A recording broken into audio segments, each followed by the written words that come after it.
मैं और मेरी चारों बेटियां बेसब्री से दरवाज़ा खटखटाने का इंतज़ार कर रही थी। हमारी नज़रें दरवाजे पर ही टिकी हुई थीं। जैसे ही शाम के 6 बजे हमारे दरवाजे पर दस्तक हुई, दरवाजे पर दस्तक सुनकर मैं और मेरी चारों बेटियों के चेहरे पर खुशी की लहर दौड़ गई। मैं तेज़ी से दरवाजे की तरफ जाने लगी और जब मैंने दरवाज़ा खोल कर देखा तो पिछले दिनों की तरह आज भी किसी ने हमारे दरवाजे के सामने एक बोरी रखी थी जिसमें राशन का बहुत सारा सामान था। मैंने वो बोरी देखी और चारों तरफ देखने लगी, लेकिन आसपास में कोई भी नहीं था। आज लगभग 15 दिन हो गए थे। हमारे घर पर 6 बजे कोई दरवाज़ा बजाता और ये बोरी रखकर चला जाता था। इसमें 2-3 दिन का राशन का सामान होता था, लेकिन आसपास में कोई भी नहीं होता था। शुरू में तो ये बोरी उठाते हुए मुझे बहुत अजीब लगता था, लेकिन घर में कुछ खाने पीने को नहीं था, इसीलिए मजबूरन मुझे ये बोरी उठानी पड़ती थी। और मुझे नहीं पता था कि ये बोरी कौन रख कर जाता है और ये कहाँ से आती है। हर 2-3 दिन बाद हमारे घर के दरवाजे पर दस्तक होती और जब मैं दरवाज़ा खोलती तो ये बोरी हमारे घर के सामने रखी हुई होती। पहली बार जब मैंने ये बोरी उठाई थी और खोल कर देखा तो इसमें राशन का सामान था। मुझे बहुत खुशी हुई थी और साथ में हैरत भी हुई थी कि आज के समय में कौन किसकी मदद करता है, लेकिन भला हो उस आदमी का जिसने हमारे लिए खाने पीने का इंतज़ाम किया। अब हम रोज़ इसी में से निकाल कर खाना बनाते थे और भरपेट खाना खाते थे। आज जब दरवाजे पर दस्तक हुई और मैं बोरी उठाने लगी तो मेरी नज़र गली के नुक्कड़ पर पड़ी। वहाँ पर एक पंडित जी खड़े थे। वो छुपकर हमारे घर की तरफ ही देख रहे थे। जब मैंने बोरी को उठाया और घर के अंदर लेकर गई तो घर के अंदर से ही मैं दरवाजे की आड़ से बाहर की तरफ देखने लगी। उन्हें लगा कि मैं अंदर चली गई हूँ। उन्होंने अपनी जेब से फ़ोन निकाल कर किसी को नंबर लगाया और वो बहुत खुशी के साथ किसी को बता रहे थे कि आपका काम हो गया है, आज फिर से बोरी अंदर जा चुकी है। मैंने उनकी ये बात सुन ली थी। उनकी ये बात सुनकर मैं सोच में पड़ गई कि ये किसको मेरी खबर दे रहे हैं। क्या हमारे घर के सामने बोरी ये खुद ही रखते हैं? लेकिन वो ऐसा कैसे कर सकते थे? वो तो खुद एक गरीब इंसान थे। वो 2 टाइम का खाना इनके पास मोहल्ले के एक घर से जाता था। फिर वो ये सब किसके कहने पर कर रहे हैं? हमारी मदद कौन कर रहा है? मेरे पति के देहांत के बाद मोहल्ले वालों ने हमारे घर पर आना जाना तक छोड़ दिया था। हमारी इस तरीके की मदद करना तो बहुत दूर की बात है। मैं ये सब बातें सोच रही थी कि अचानक से मुझे ख्याल आया, ये जो खाना आता है वो सही भी है या नहीं? हमें इस बोरी में कोई कुछ मिलाकर तो नहीं दे रहा है। ये सोचकर ही मेरे हाथ पैर ठंडे पड़ गए और मुझे पसीना आने लगा। मैं ये सब सोच ही रही थी कि मेरी बेटी मेरे पास आई और मुझसे आकर कहने लगी, माँ, आप अभी तक यहाँ क्यों खड़ी हैं? जल्दी से आकर हमें खाना दीजिए, हमें बहुत भूख लगी है। मेरी बेटी मेरा हाथ खींचकर मुझे अंदर की तरफ ले गई। हमने बोरी खोल कर देखा तो हमेशा की तरह उसमें राशन का सारा सामान था। मैंने जल्दी से उसमें से आटा निकाला और आटा गूंथकर रोटी बनाई और मेरी बड़ी बेटी ने सब्ज़ी बनाने रखी। खाना बनने के बाद हम सब ने खाना खाया और सोने के लिए लेट गए। तब मेरी छोटी बेटी मुझसे पूछने लगी कि माँ, हमें ये खाना कौन देकर जाता है?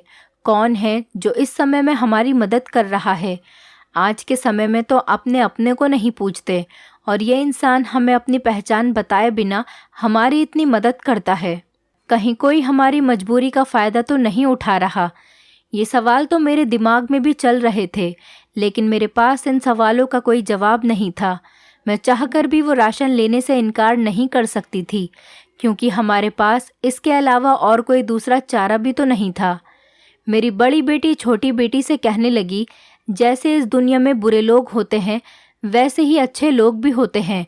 हो सकता है कोई अच्छे दिल से हमारी मदद कर रहा हो, और तुम ये रोज़ रोज़ क्यों इस सवाल को लेकर बैठ जाती हो? आप चुपचाप सो जाओ और हमें भी सोने दो। मेरी दोनों बेटियां सो गईं, लेकिन मुझे नींद नहीं आ रही थी। मेरे दिल में बार बार गलत ख्याल आ रहे थे और पंडित जी की वो हरकत और ज़्यादा सोचने पर मजबूर कर रही थी।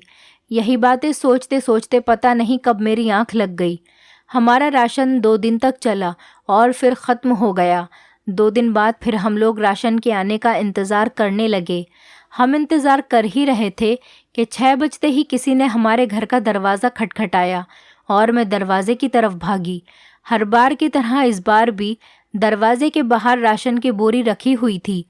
मैंने बोरी को अंदर किया और दरवाज़ा बंद करके चुपके से आड़ से बाहर की तरफ देखने लगी। आज भी पंडित जी गली के नुक्कड़ से छुपकर मुझे ही देख रहे थे और बोरी अंदर ले जाने के बाद फौरन उन्होंने फिर से अपना फ़ोन निकालकर किसी को नंबर लगाया और वही बात कही जो उस दिन कही थी कि तुम्हारा काम हो गया है, कि तुम फिक्र मत करो, बोरी अंदर जा चुकी है। मैं उनकी बात सुनकर घबरा गई और अंदर की तरफ जाने लगी। मैं बहुत कुछ सोचने पर मजबूर हो गई थी, लेकिन मैं करती भी तो क्या करती। मैंने अपनी बेटियों को खाना बनाकर दिया और हम सब ने खाना खाया, लेकिन आज खाना खाने के साथ ही हम सबको चक्कर आने लगे, जिसकी वजह से हमें एकदम से नींद आ गई। अगले दिन दोपहर 2 बजे के करीब मेरी आँख खुली। जब मैं उठकर बैठी तो मेरा सर चकरा रहा था और मेरी आंखें बहुत सुर्ख हो रही थीं। मुझे एकदम अपनी बेटियों का ख्याल आया तो मैंने उठकर अपनी बेटियों की तरफ देखा। वो भी अभी तक बेफिक्री के साथ सो रही थी। मैं उनको देखकर घबरा गई। मैंने जल्दी से उनको उठाया। थोड़ी देर बाद वो जाग गईं तो मेरी जान में जान आई। उनकी हालत भी मेरी तरह ही हो रही थी। वो चारों भी अपना सर पकड़कर बैठी थी। मैं अपना सर पकड़ते हुए उठी और अपनी बेटियों से भी कहा कि उठकर हाथ मुंह धो लो, तुम्हें बेहतर लगेगा। मैं और मेरी बेटियों ने उठकर हाथ मुंह धोए तो कुछ तबीयत में सुधार लगने लगा। फिर मैंने अपनी बेटियों को नाश्ता बनाकर दिया। जैसे ही हम लोगों ने निवाला मुंह में लिया तो हम सबको उल्टियां होने लगीं। सबकी हालत ख़राब होने लगी। मैं सोचने लगी, हमारी तबीयत इतनी ख़राब कैसे हो गई? क्या हमारे खाने में कुछ मिलाया हुआ था? क्या बोरी में जो खाना आता है वो जहरीला था? यही बातें सोच सोच कर मैं परेशान हो रही थी कि मेरी बेटियों की हालत और ज़्यादा बिगड़ने लगी। मैंने अपनी बेटियों को लिया और डॉक्टर की तरफ चल पड़ी। हमारे घर के पास में ही एक सरकारी हॉस्पिटल था। मैं अपनी बेटियों को इस तरह तड़पते हुए नहीं देख सकती थी। हम अस्पताल पहुँचे और डॉक्टर ने हमारा एक एक करके चेकअप किया और रिपोर्ट आने के बाद डॉक्टर ने जो मुझे बताया वो सुनकर तो मेरे सर पर जैसे आसमान ही टूट पड़ा। हम सब एक दूसरे को हैरानी से देखने लगे। ये खबर हमारे लिए मौत से कम नहीं थी। ये खबर सुनने से बेहतर तो हम लोग मर जाना पसंद करते। हम एक दूसरे से नज़र नहीं मिला पा रहे थे। आखिर ऐसा हो कैसे सकता है? जो हम पांचों के साथ हुआ था, हम एक ही समय में एक साथ प्रेग्नेंट हैं। मेरे साथ मेरी बेटियों के चेहरे का रंग भी उड़ गया था। मैंने डॉक्टर को बताया कि मेरी बेटियों की तो अभी तक शादी भी नहीं हुई है और मैं भी विधवा हूँ। मेरा कोई बेटा भी नहीं है। हम चारों घर में अकेले रहते हैं। हमारे घर कोई मर्द आता जाता तक नहीं, और जब हमारे घर कोई मर्द नहीं आता तो हम प्रेग्नेंट कैसे हो सकते हैं? डॉक्टर ने मुझे हैरत से देखा और नागवार अंदाज से बोली कि ये तो पुलिस केस है, तुम पुलिस के पास जाओ और सब कुछ बताओ, और अगर तुमने ऐसा नहीं किया तो मैं खुद तुम्हारी रिपोर्ट करवा दूंगी। डॉक्टर का ऐसा अंदाज देखकर मैं हैरान रह गई कि ये हमारी परेशानी समझने के बजाय हमें धमकी क्यों दे रही है। हमने ऐसा कौन सा पाप कर लिया है? हम तो खुद परेशान हैं। हमारे साथ तो खुद किसी ने गलत किया है। लेकिन मैंने उस डॉक्टर से कुछ नहीं कहा और मैं खामोशी से अस्पताल के बाहर निकल गई और पुलिस स्टेशन की तरफ जाने लगी। पुलिस स्टेशन के पास जाते ही मेरे कदम अंदर जाने के लिए नहीं बढ़ रहे थे। मैं बहुत घबरा रही थी और मुझे बहुत ज़्यादा पसीना आ रहा था। मैं सोच रही थी, अगर पुलिस ने मेरी बात नहीं मानी और उल्टा हम पर ही इल्ज़ाम लगा दिया तो मैं क्या करूँगी? क्योंकि मैं मुश्किल में अकेली नहीं थी, मेरी 4 जवान बेटियां थीं। मैं अपनी बेइज्जती तो बर्दाश्त कर सकती थी, लेकिन मेरी बेटियों के चरित्र पर कोई उंगली उठाए ये मैं कभी बर्दाश्त नहीं कर सकती। वैसे भी हमारा इस दुनिया में कोई नहीं था। किसी को हमारे ऊपर कीचड़ उछालते हुए देर नहीं लगती और हमारे पास तो लोगों के सवालों का कोई जवाब भी नहीं होता। यही सब कुछ सोचकर मैं वापस जाना चाहती थी, लेकिन डॉक्टर की धमकी याद आ गई और मैं हिम्मत करके पुलिस स्टेशन के अंदर चली गई। पुलिस स्टेशन के अंदर जाते ही मैंने चारों तरफ देखा। सब लोग अपने अपने कामों में बिजी थे। यहाँ के कैदियों को देखकर मुझे बहुत हैबत सवार हो रही थी, क्योंकि मुजरिमों की तो सूरत ही ख़तरनाक होती है और मैं तो ज़िंदगी में पहली बार पुलिस स्टेशन आई थी और यही प्रार्थना कर रही थी कि भगवान किसी को पुलिस स्टेशन का मुंह न दिखाए। एक ऑफिसर ने मुझसे पूछा कि क्या हुआ मैडम, आप यहाँ पर क्यों आई हो? मैंने उससे कहा कि एक रिपोर्ट लिखवानी है। उसने मुझसे कहा कि ठीक है मैडम, आप बैठो। सामने रखी हुई कुर्सी पर मैं बैठ गई और वो अपना मोबाइल उठाकर चलाने लगा। मैंने उसको अपनी सारी बात बताई कि घर में राशन आने से लेकर हमारी तबीयत खराब होने तक, और फिर मैंने उसको प्रेग्नेंट वाली बात भी बता दी। वो मेरी सारी बात सुनकर बहुत सुकून से बोला कि आप फिक्र न करो मैडम, आपका मुजरिम पकड़ा गया है। मैंने हैरत भरी नज़रों से उसकी तरफ देखा तो उसने मुझे बताया कि कुछ दिनों से हमारे पास ऐसी ही रिपोर्ट्स आ रही थी कि लोगों के घरों के बाहर उन्हें राशन मिलता, और जब वो लोग उस राशन में से खाते तो उनकी हालत ख़राब हो जाती, और जब वो चेकअप करवाते तो उन्हें पता चलता कि वो प्रेग्नेंट हैं। हमें पिछले कुछ दिनों से इस मुजरिम की तलाश थी। आखिर हमने उस मुजरिम को पकड़ ही लिया और वो लॉकअप में बंद है। अगर आप लोग चाहें तो उससे मिल सकते हैं। उस इंस्पेक्टर की बात सुनकर मुझे खुशी हुई कि चलो हमारे मुजरिम को सज़ा तो मिली। साथ में मैं ये सोचने लगी कि अब हमारा गुजारा कैसे होगा। फिर मैंने सोचा कि भगवान ने भी इस बार हमारी मदद की थी, आगे भी वही हमारी मदद करेगा। यही सोचते सोचते मैं जेल तक पहुंची। जैसे ही मैंने मुजरिम को देखा, मेरी तो आंखें फटी की फटी रह गईं।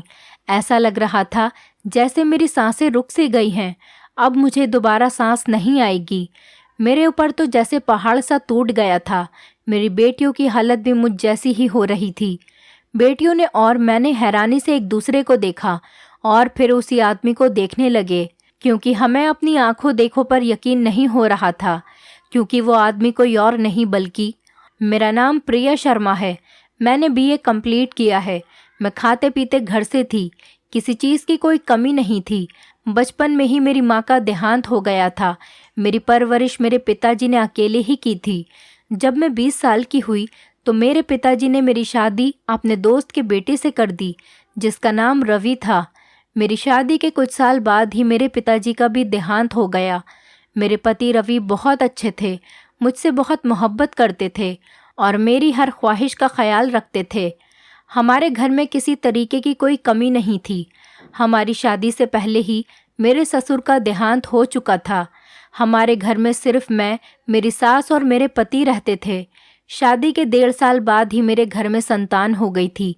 हम सब बहुत खुश थे और उसके कुछ साल बाद फिर मैंने 2 जुड़वा बेटियों को जन्म दिया था।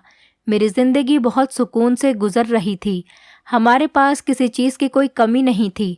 भगवान ने हर चीज़ दे रखी थी।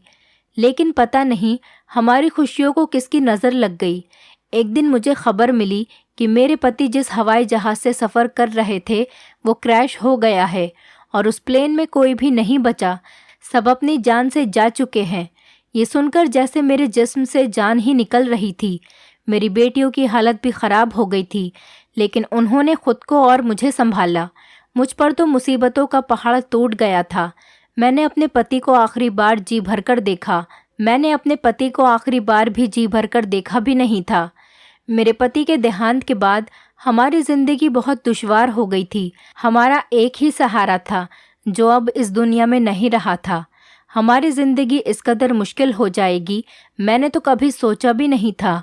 कुछ दिन तक तो जो घर में जो कुछ भी पड़ा था वो खाकर हमने गुजारा कर लिया, लेकिन कब तक ऐसे ही चलता। अब हमारे पास खाने पीने का सब कुछ ख़त्म हो चुका था। मैं और मेरी बेटियां कई कई दिन ऐसे ही भूखे रहते थे। मैंने एक स्कूल में टीचिंग के लिए अप्लाई किया। वहाँ मेरी नौकरी लग गई। अभी मुझे वहाँ जाते जाते 1 हफ्ता ही हुआ था कि वहाँ के प्रिंसिपल ने मुझसे बदतमीज़ी करनी शुरू कर दी। उसे पता था कि मैं अकेली औरत हूँ और कुछ नहीं कर सकती, इसीलिए वो सोच रहा था कि वो जो चाहे मेरे साथ कर लेगा। वो रोज़ कोई ना कोई हरकत मेरे साथ ज़रूर करता था। मुझे तंग आकर ये नौकरी छोड़नी पड़ी। मैं जहाँ भी काम करने की कोशिश करती मुझे ऐसे ही नज़रों का सामना करना पड़ता था। दुनिया वाले अकेली औरत देखकर समझते हैं कि उनके बाप का माल है, जो चाहें उसके साथ कर सकते हैं। एक दिन मैं अपनी ज़िंदगी से हार कर अपने घर पर उदास बैठी थी कि किसी ने दरवाज़ा खटखटाया। मैंने हैरत से दरवाजे की तरफ देखा, क्योंकि हमारे घर पर तो कोई आता जाता ही नहीं था। मैं उठकर दरवाज़ा खोलने गई तो वहाँ कोई नहीं था, लेकिन वहाँ पर एक बोरी रखी हुई थी। मैंने उसे खोलकर देखा तो उसमें राशन का सारा सामान था और तब से ही हमारे घर में कोई राशन की बोरी रखकर जाने लगा और हमारा गुजारा उसी से चलने लगा। लेकिन अब हमारी तबीयत ख़राब हुई और हमें हॉस्पिटल जाना पड़ा।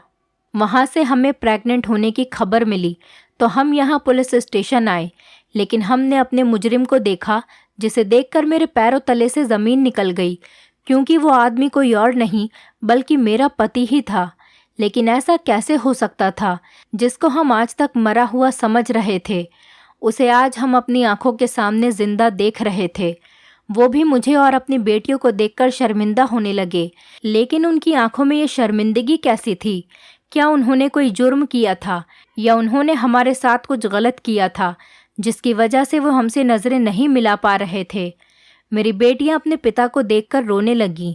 उनको देखकर उनके बाप की आंखों में भी आंसू आ गए, लेकिन उन्होंने खुद को संभाला और अपनी बेटियों को भी चुप कराया। मेरे दिमाग में तो बहुत सारे सवाल चल रहे थे। मुझे जवाब चाहिए था। मैं जानना चाहती थी कि आखिर मेरे पति जिंदा कैसे हैं। अगर वो अब तक जिंदा थे तो हमारे पास क्यों नहीं आए? अब तक वो हमसे दूर क्यों थे? और उनके मरने की झूठी खबर किसने फैलाई थी और क्यों फैलाई थी? और आज वो हमें मिले हैं तो इस हालत में कि वो जेल में एक मुजरिम बने खड़े हैं। मुझसे अब बर्दाश्त नहीं हो रहा था और मैंने वहीं अपने पति से सवाल करने शुरू कर दिए। उन्होंने भी शर्मिंदगी के साथ मेरे सवाल के जवाब देने शुरू करे। जैसे जैसे मुझे अपने सवाल के जवाब मिल रहे थे, वैसे वैसे ही मेरे सर पर बिजली गिर रही थी और मैं अपने पति की बातें चुपचाप खड़ी सुन रही थी। मेरे पति ने बताया कि मैं अपनी ज़िंदगी में अपने बीवी बच्चों के साथ बहुत खुश था। मेरी ये खुशहाल ज़िंदगी गुजर रही थी। मैं अपनी बीवी से बहुत मोहब्बत करता था और मेरी बेटियों में तो मेरी जान बसती थी।